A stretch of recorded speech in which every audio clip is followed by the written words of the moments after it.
This is an important hearing today, and I'd like to thank City Councilors O'Malley, City Councilor Campbell for sponsoring this hearing. The current Boston real estate market has left residents and businesses facing higher rents and displaced communities at times. This hearing is to discuss the recent issues regarding high-end blight in luxury units purchased for investments that are then left empty. Our city has a housing crisis in luxury units left empty only to make this problem worse. Many of these vacant luxury condos in apartments are not homes, but wealth storage units. In addition, prior census data has shown that more housing units in Boston are being held for seasonal or occasional use. I'm glad to join my fellow city councilors at this hearing today and hope we can work forward addressing this issue. I look forward to hearing from the city departments, small business owners, and residents in today's hearing. Thank you. Thank you, Council President Campbell.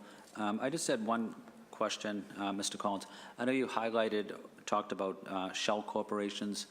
Can you explain that, just so we have a better understanding? Are we talking about overseas money coming into Boston, or are they used as a way to hide taxes, or what is the definition, or what are we seeing in Boston as it relates to a shell corporation? Yeah, well, maybe starting at the highest level, the global forces, basically there's trillions of dollars moving around the globe, pretty much trying to hide from accountability, reporting, taxation.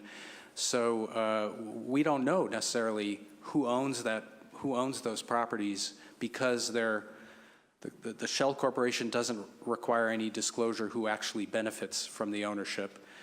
It may be registered, it could be registered in Delaware or Wyoming, or it could be registered in the Cayman Islands or Bermuda, so it could be offshore, could be linked to bank accounts.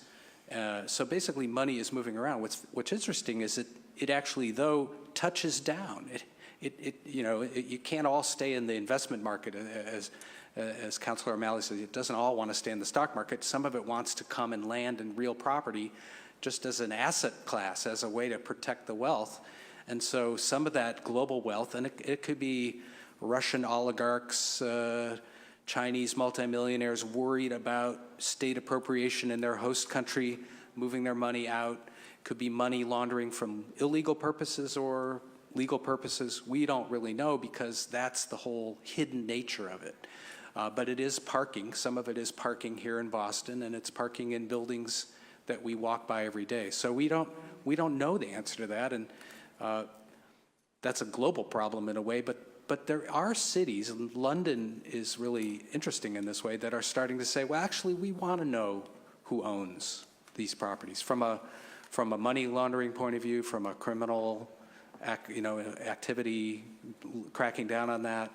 And real estate is a different type of ownership, and you can actually require disclosure of a real estate asset. You can say who really is the beneficiary here. And so London and several other cities are saying, yeah, you want to own property in London, you have to tell us who you are.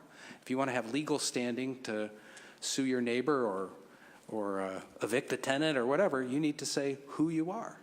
And we could be one of the leading, and I would say that all these policies, we should look at what New York is doing, Miami, and actually sort of look and moving in tandem with other cities to the extent it's ever possible to coordinate, to at least keep track of what other cities are doing, because I think we're all kind of grappling with these same issues.